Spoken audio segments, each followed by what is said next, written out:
Oui, nous voulons parler de ce sacrifice qui est offert à Dieu, le sacrifice de son. C'est nécessaire de sacrifier quelque chose au Seigneur. Lorsque nous parlons de sacrifice dans l'Ancien Testament, où les animaux sont égorgés, les animaux sont immolés en faveur de l'expiation de leurs péchés, les offenses contre le Seigneur lui-même exigeait cela. Mais tout cela, c'est en préparation, en vue de la venue de Christ qui va nous offrir, qui va offrir à Dieu un sacrifice acceptable, un sacrifice saint, par excellence. Donc, égorgeant l'animal, donc c'est le sang qui sort. Dans le sang est l'élément central du sacrifice, car il est le siège de la vie. Et son écoulement conduit à la mort. Il est donc le meilleur vecteur pour représenter la vie qui est là ou qui n'est plus là. Voilà, le sang est nécessaire dans la vie.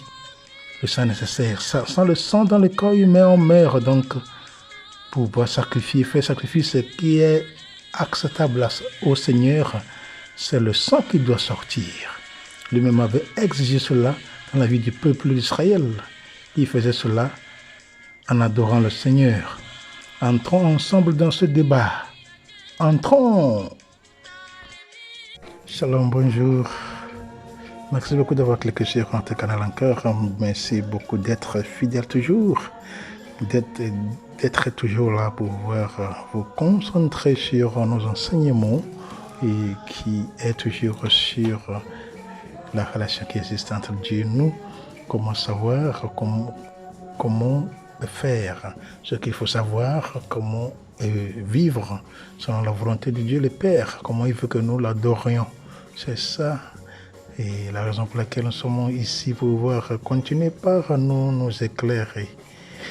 Voilà, et aujourd'hui nous voulons parler de sacrifice. Sacrifice dans l'Ancien Testament. Disons, sacrifice dans la Bible surtout. Nous allons nous concentrer d'abord sur l'Ancien Testament, puis après nous allons entrer dans le Nouveau Testament. Et c'est parler de l'Ancien sacrifice où le peuple d'Israël utilisait le sang pour faire sacrifice au Seigneur. Et puis, nous allons essayer dans ceci, d'abord, définir ce que c'est que le sacrifice. Et puis après, à la longue, nous allons voir l'importance du sang dans le sacrifice. Le sang de l'agneau, sang d'animaux, le sang en général. Et puis après, nous allons spécifier s'il y a du temps. On a encore du temps. C'est la première séance sur sacrifice que nous allons voir. Maintenant, pour pouvoir parler du sacrifice dans l'Ancien Testament, dans la Bible, et surtout dans l'Ancien Testament, et qu'est-ce que nous entendons par sacrifice? Que signifie sacrifice pour nous? Quelle est la signification du mot sacrifice? Bon, d'une part, nous pouvons dire que le sacrifice, c'est ce qui coûte, mais qu'on fait quand même pour offrir éventuellement à Dieu, mais aussi à n'importe qui, ou pour accompagner une demande, par exemple, de pardon. Et d'autre part, nous pouvons dire que le sacrifice, c'est une offrande c'est l'offrande à une divinité et en particulier immolation de victimes. Ou bien, c'est un effort volontairement produit, peine volontairement acceptée dans un dessein religieux d'expiation ou d'intercession. C'est ce que nous pouvons dire sur ce que signifie le sacrifice. Vous voyez donc ça, on se sacrifie de quelque chose, Et puis si nous entrons aussi, nous pouvons voir pas nécessairement ce type de sacrifice, mais d'abord, comme nous sommes en train de parler de sacrifice du sang d'animaux, et bien du sang. Et nous allons nous concentrer sur cet aspect d'abord qui est nécessaire. Lorsque nous comprenons cela, nous allons comprendre le reste. Donc c'est ça que nous avons dit sur le sacrifice, sa signification. Et si nous progressons un peu, et qu'est-ce que sacrifier? Qu'est-ce que sacrifier dans l'Ancien Testament? Qu'est-ce que sacrifier dans l'Ancien Testament? Bien, le sacrifice dans l'Ancien Testament signifie quoi? Nous pouvons voir cela dans le livre de l'Exode. Nous voyons qu'il s'agit d'une véritable liturgie avec offrande de bétail, relation au Seigneur qui viendra bénir son peuple dans l'Exode chapitre 20, verset 24. Donc, aspersion du peuple avec le sang des animaux, le sang de l'Alliance. Donc, allusion également à un partage de repas à l'offrande du premier-né des animaux. Au rachat, quand il s'agit d'êtres humains. Exemple, Exode chapitre 13, verset 15. Donc, pas question de sacrifier un être humain, non. Jamais. Et voilà, les textes du livre de Lévitique ont bien aidé la compréhension de ce qu'on appelle le sacrifice. Il s'agit toujours d'une offrande, mais elle consiste soit en offrande d'animaux, soit en confection d'une sorte de galette avec farine, huile, encens, qu'on fait cuire pour manger. Donc en Lévitique chapitre 6, verset 7 au 11. Donc il ne s'agit pas d'un sacrifice sanglant.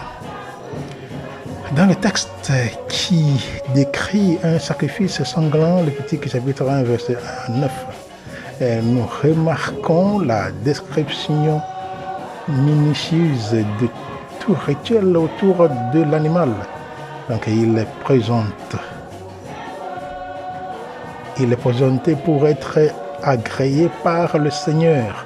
Puis on impose la main sur sa tête avant de l'égorger et d'asperger le sang, puis de le faire cuire afin de partager le repas.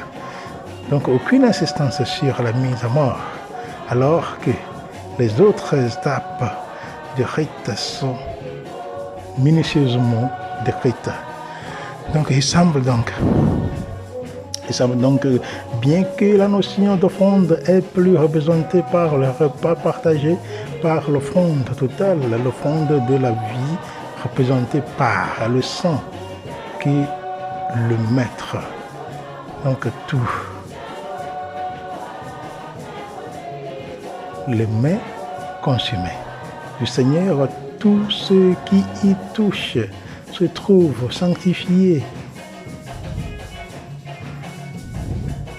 Donc il s'agit bien du sens véritable du mot sacrifice. Vous voyez, donc si nous sommes en train de parler de ce type de sujet, nous voyons comment est nécessaire ce type de sacrifice dans ce testament. Donc l'ensemble de l'Ancien Testament et chaque livre est tourné vers le grand sacrifice à venir, celui du sacrifice de Jésus-Christ qui a donné sa vie à notre nom. Donc tout le sacrifice qui se fait dans l'Ancien Testament prépare au grand sacrifice qui aura lieu lors de la venue du Messie. C'est ça. Donc tout ce que nous sommes en train de faire, tout ce que le peuple est en train de faire depuis l'Antiquité en sacrifiant avec le sang des animaux, en versant cela sur les statues, en immolant au Seigneur, tout ça là se prépare le grand sacrifice qui aura lieu après, dans la personne de Jésus-Christ. C'est ça que c'est en train de dire. Donc, Lévitique chapitre 17, verset 11, est la déclaration centrale de l'Ancien Testament sur la signification du sang dans le système sacrificiel. Donc, Dieu s'adresse à Moïse, déclare, en effet, la vie d'un être est dans le sang. Vous voyez, la vie d'un être est dans le sang nécessaire. Donc, je vous l'ai donné sur l'autel afin qu'il serve d'expiation pour vos âmes, car c'est par la vie que le sang fait l'expiation. Donc le sang nécessaire, dans ce sens, lorsque nous parlons de ce sacrifice d'animaux, et dans l'Ancien Testament, où Dieu se réjouit avec son peuple. Donc un sacrifice est défini comme l'offrande d'une chose de valeur pour une cause ou une raison. Vous voyez que nous sommes en train de redéfinir d'une autre manière la signification du sacrifice. Vous voyez, c'est comme l'offrande d'une chose de valeur pour une cause ou une raison. Une cause de valeur, voilà. Nous nous rappelons de Caïn et Abel lorsqu'ils ont sacrifié au Seigneur leur offrande. Vous voyez. Donc faire l'expiation, c'est satisfaire quelqu'un ou quelque chose pour une offense commise. Le verset du Lévitique prend tout son sens maintenant. Donc Dieu dit, je vous l'ai donné. Vous voyez, ça veut dire la vie de la créature qui est dans son sang, pour que vous fassiez l'expiation pour vous-même. C'est-à-dire en couvrant l'offense que vous avez commise contre moi. Donc ça vient pouvoir expier le péché, l'offense contre le Seigneur. En d'autres termes, ceux qui sont couverts par le sacrifice sanglant sont libérés des conséquences du péché. Donc ça veut dire que le sang d'animaux à l'époque avec le Seigneur expiait le péché du peuple, tous ceux qui ont commis des péchés contre le Seigneur. Bien sûr, les Israélites ne connaissaient pas Jésus en lui-même, ni la façon dont il mourait en leur nom, en ressuscitant. Mais ils croyaient que Dieu leur enverrait un sauveur. Donc les très nombreux sacrifices sanglants de l'Ancien Testament préfiguraient le véritable sacrifice à venir, une fois pour toutes, afin que les Israélites n'oublient jamais que sans le sang, il n'y a pas de pardon. Cette effusion de sang est un acte de substitution. Et par conséquent, la dernière clause de Lévitique chapitre 17 verset 11 peut être lue comme suit. Le sang fait l'expiation au prix de la vie, c'est-à-dire la vie de l'animal, ou fait l'expiation à la place de la vie, c'est-à-dire la vie du pécheur. Jésus-Christ était celui qui donne la vie pour son sang versé. Vous voyez? Donc si nous allons un peu dans le Nouveau Testament, et ça là c'est un saut seulement pour pouvoir nous clarifier ce que nous sommes en train de dire, pour nous expliquer un peu et nous ouvrir un peu les yeux. Donc Hébreux chapitre 9 verset 11 à 18 donc, confirme le symbolisme du sang en tant que vie et applique Lévitique 17 11 au sacrifice du Seigneur Jésus-Christ. Le verset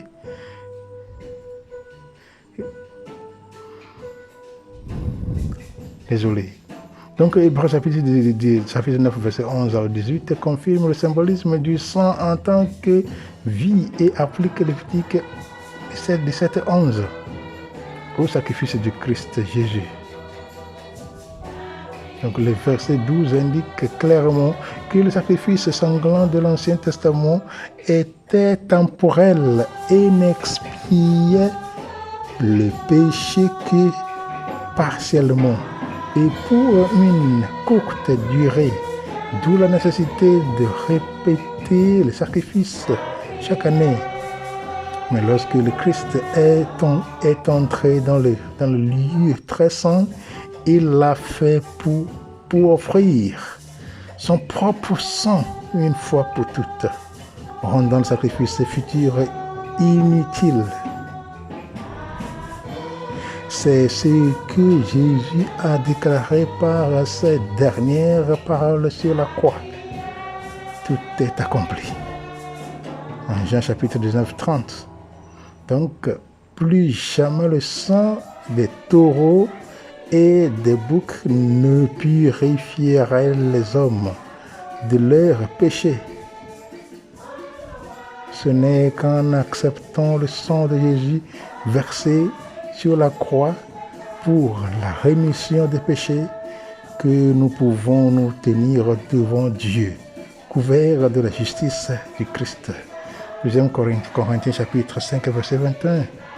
Donc, et c'est très nécessaire, ce qu'on est en train de dire, le sacrifice d'animaux, le sacrifice avec le sang d'animaux, il expiait le péché, mais ce n'est pas tout, expier le péché. Mais ce n'est pas tout. Donc il y a le pardon des péchés. Donc chaque année, les prêtres, les grands prêtres faisaient sacrifice au nom de tout le peuple pour que le Seigneur puisse, passant par le sang des animaux, et pardonner les péchés. Vous voyez, donc c'est ça. Et quand on lit, si nous progressons un peu, quand on lit le livre du Lévitique ou la seconde partie de l'Exode, on a du mal à être passionné par le culte de l'ancienne alliance. Vous voyez? Mais c'est vrai parce que ce sont deux réalités différentes, donc on ne peut pas rester sur la même page. Donc pourtant, le but de la venue de Jésus, le point culminant de la foi chrétienne, c'est son sacrifice. Voici donc un petit descriptif où on peut tirer quelque chose sur les étapes d'un sacrifice. Pour cette partie que nous sommes en train de présenter, voilà, et il y a les étapes du sacrifice, d'un sacrifice. Numéro 1, c'est que l'adorateur amène son offrande dans la cour centrale du tabernacle où se trouve l'autel des holocaustes. Lévitique 1, verset 3. Deuxième étape, c'est que l'adorateur pose ses mains sur la victime pour indiquer, premier, qu'elle est son substitut. 2. Qu'il transfère ses péchés sur l'animal. 3. Qu'il se consacre ou qu'il est reconnaissant à Dieu grâce à la victime.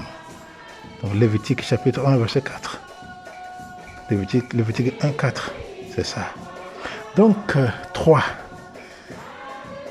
L'adorateur, c'est ça les étapes, hein? Troisième étape. L'adorateur tue l'animal en signe de juste peine pour ses péchés. Lévitique 1, 5, c'est ça. Donc, quatrième étape d'un sacrifice, c'est que le prêtre récolte le sang dans un récipient pour en asperger l'autel. Le coin nord, est et sud-est, pour que tout l'autel soit éclaboussé. Lévitique chapitre 1 verset 5. Cinquième étape du sacrifice, c'est que les prêtres brûlent quelques parties du corps, sauf pour les holocaustes où tout est brûlé.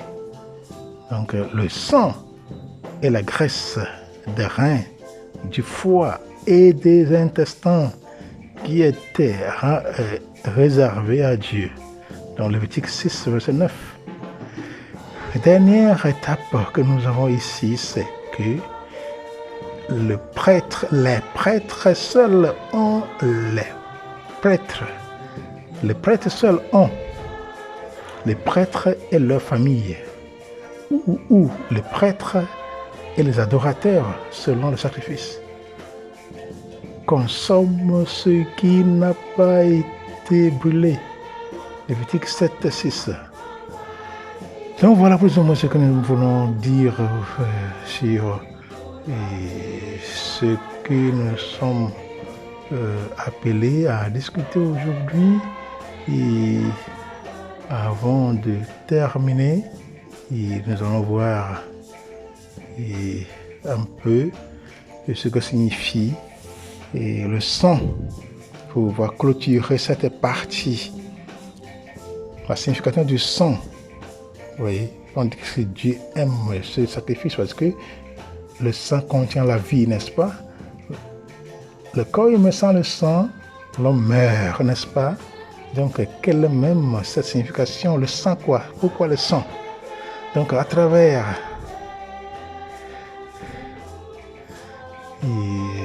ce moment, à travers ce que nous sommes en train de discuter, ces raisonnements, nous pouvons déduire que le sang est l'élément central du sacrifice, car il est le siège de la vie.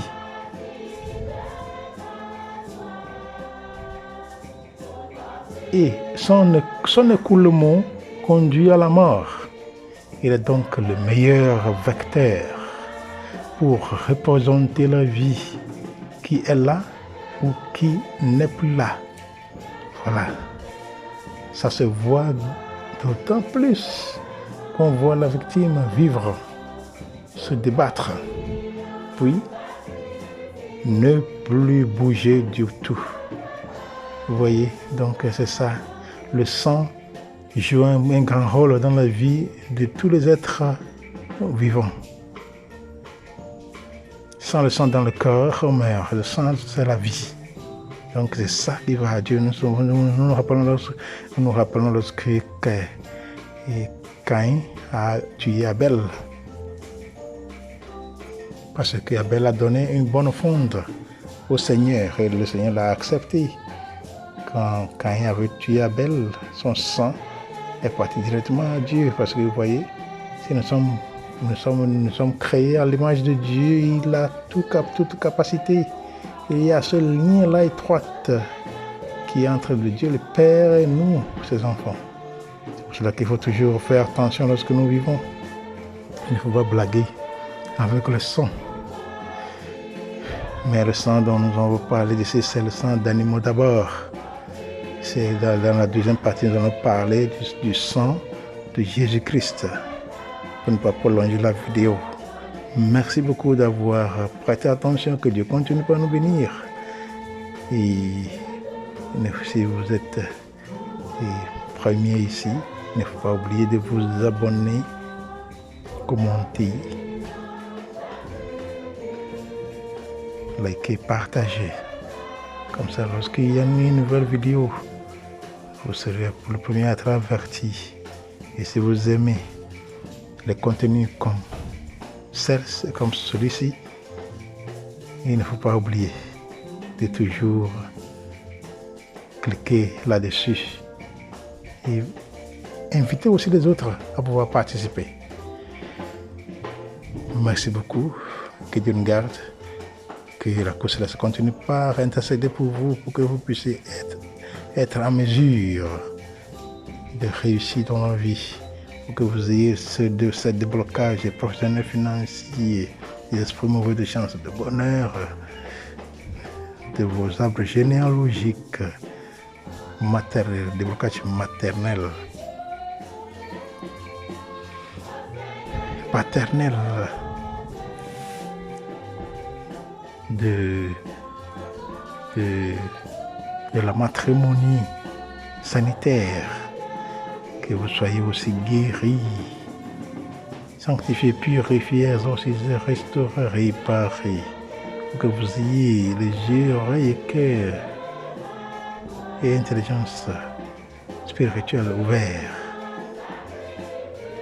Que Dieu vous aide à pouvoir être toujours épanouissant et surtout à pouvoir réaliser les bien-être de votre destin. Shalom, shalom, shalom.